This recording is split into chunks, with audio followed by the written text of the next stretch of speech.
Abonnez-vous à la chaîne pour voir les dernières vidéos.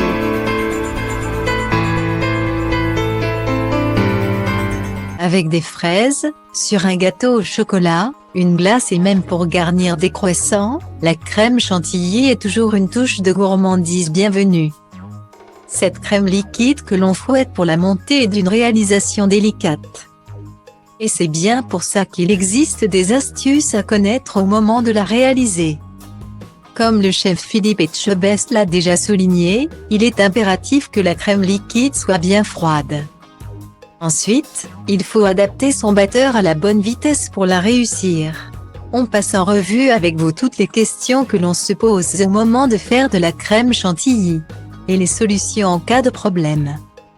Pour réussir une crème chantilly, il vous faut un batteur à plusieurs vitesses. Si votre robot ne possède qu'une option de marche, préférez le fouet.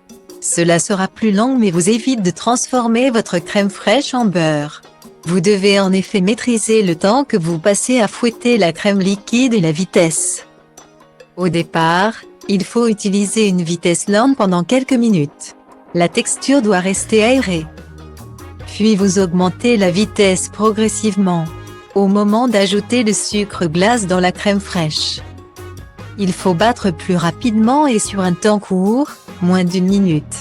Vous savez que votre chantilly est prête quand des sillons se dessinent à sa surface et qu'elle ressemble à une belle mousse à raser avec des becs. Pour les proportions, on compte 500 g de crème liquide pour 50 g de sucre glace. L'opération prend entre 5 et 10 minutes selon la quantité. Choisir une crème entière liquide avec au moins 30% de matière grasse est important pour réussir une belle chantilly. C'est en effet la matière grasse qui va permettre à la crème de monter. Plus cette crème est froide, plus l'opération est facile à réaliser.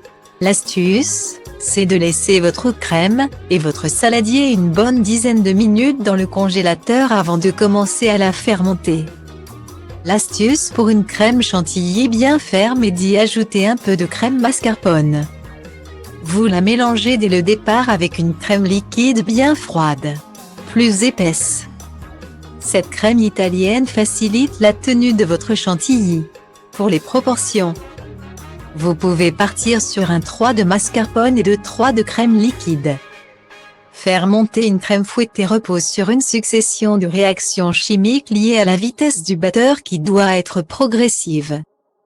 Si malgré ces précautions, votre crème chantilly est trop liquide, ajoutez quelques cuillères de mascarpone pour lui redonner du corps.